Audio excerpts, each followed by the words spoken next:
I have a theory about abortion, and I don't think that it's ever been tested. I think it would be fairly easy to test this theory, but for reasons I'm going to explain in this video, I think that my theory, which is pretty solid, will never be tested, even though it would explain why abortion has become, over the last 50 years, such a big deal. See, abortion has become, over the last 50 years, a huge fucking deal. You don't have to take my word for it, just look around, man. I mean, it is a huge deal, but what's interesting is that before 1960, it was hardly mentioned. It was not that big of a deal, not in the zeitgeist. It wasn't like this incandescent issue that everybody had to have an opinion about and everybody had to talk about. No. Nobody talked about abortion. Abortions happened, no question. But it wasn't this huge thing. In fact, the abortions that happened were very few and far between. And it tended to happen among the extreme upper classes and the extreme lower classes, quite naturally, because, you know, the extreme upper classes, you have the good girl who got pregnant by the boyfriend, and, you know, for reasons, social reasons or whatnot, she couldn't have the kid, and so it was aborted. And on the extreme low end of the social spectrum, you'd have these women, typically immigrant women, who would have so many children, one after the other, that eventually the midwives and whatnot figured out how to abort the unwanted children. But in the great middle classes, there were no abortions. It wasn't an issue. And so you have to ask yourself, you know, how come? How come now it's an issue? It wasn't before, but now it is. Why? My theory is this. See, contraception came on board, what, in 63, 64? And it became widespread during the 60s. Now, what's a key issue about contraception? Contraceptive pills?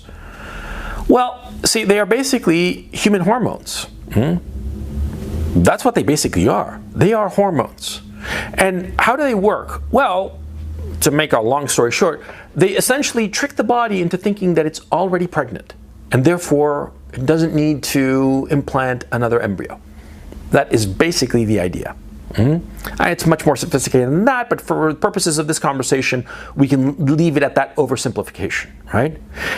This is the reason that, of course, women who take the pill have such good skin. Yeah, their acne and whatnot, it just disappears because of the hormones. Yeah, that's what's going on. See? Girls, teenage girls who take it, all of a sudden discover that their acne is gone and they look a lot better. They sort of like glow. They glow like when they're pregnant. Yeah. The pill is fooling a woman's body into thinking that it's pregnant. Now here comes the ugly bit. The ugly bit from evolution. A pregnant woman is not going to be particularly happy about another woman who's also pregnant. In fact, she will be kind of like opposed to another woman being pregnant. Why? Well, quite naturally, because you see, if she is pregnant and another woman in the tribe or the group becomes pregnant, see, the resources will be split. She and her child will receive fewer communal resources. The other woman with her baby will get her fair share, of course. And therefore, the pregnant woman will be resentful of this. Now, if you think that all of these women who are taking birth control pills are essentially, they are fooling themselves, their bodies rather, into thinking that they're pregnant, this will certainly affect their mood. Everyone knows that a woman's mood and a woman's thought process is often influenced by her hormones. And every woman who is not on the pill, you know, she recognizes her own moods during her menstrual cycle. There will be certain days when she'll be in a certain mood and other days when she will be in a vastly different mood.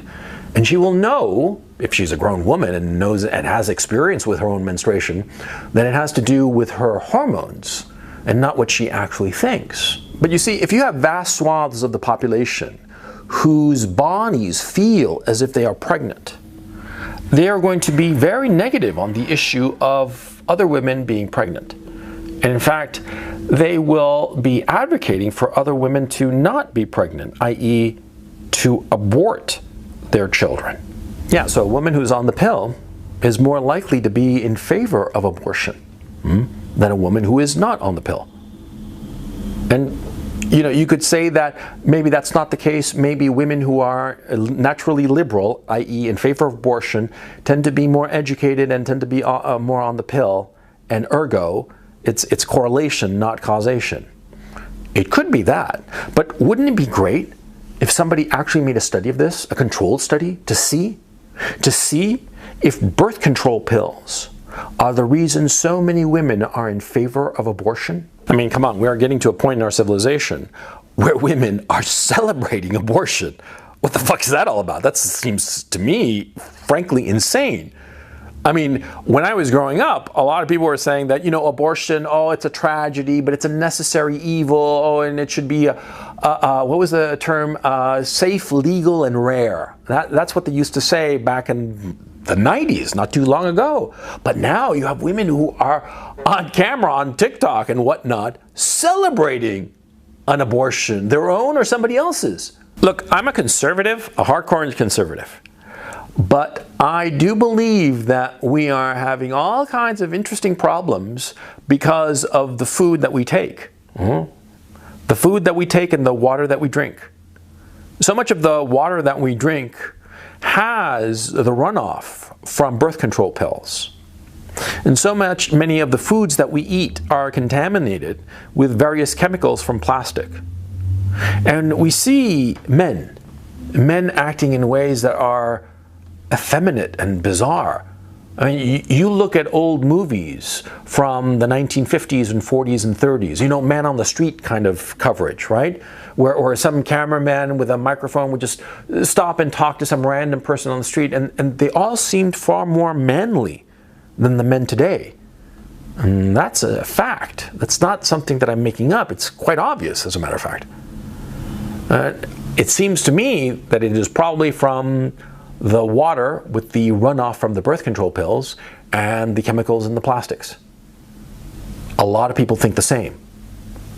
Now, why is it impossible to believe that a very powerful hormonal agent that women take on a daily basis cannot influence what the woman thinks? That doesn't seem reasonable. In fact, it would seem very reasonable to think, to conclude, or to at least investigate that a woman's intake of birth control pills influences what she thinks on various issues. It doesn't matter how it influences it, but it does influence them. And my thinking is that insofar as the issue of abortion is concerned, the women's belief in it, in many cases, is hormonally induced by birth control pills. You don't have to take my word for it, because I'm not saying anything. I'm just asking a question. It's a theory I have, and you don't agree with it. Rather, you think that I'm full of shit. Okay, fine, but we should look into it, shouldn't we? I mean, this is a valid question, isn't it? Huh? I think it's an extremely valid question, and I think that there are a number of people who don't want to have it asked. Like another question that is very obvious. I mean, veterinarians know this. See, the odds of getting breast cancer are substantially higher in women who have never given birth. But nobody studies this. Do you know why? Because it would go against feminist orthodoxy. See, veterinarians know this for a fact.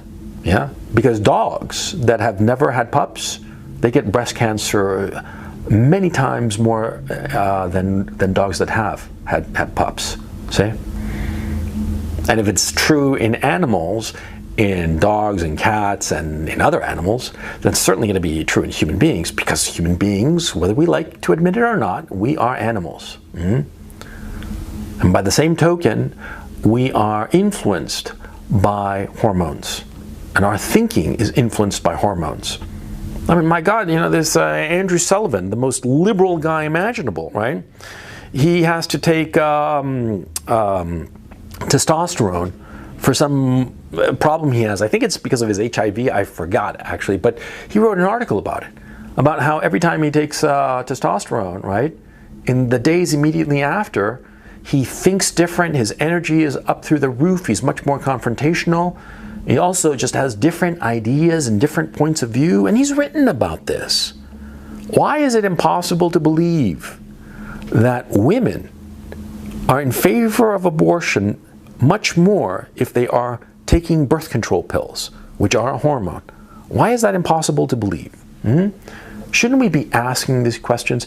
Isn't this what science is about? To ask, and more properly and more importantly, answer the questions that affect our society?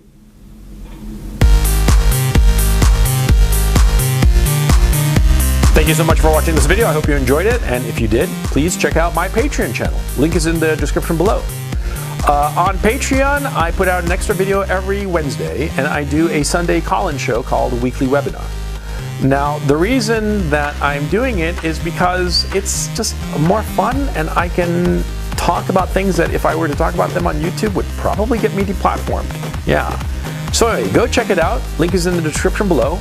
Thanks very much, and I will catch you next time.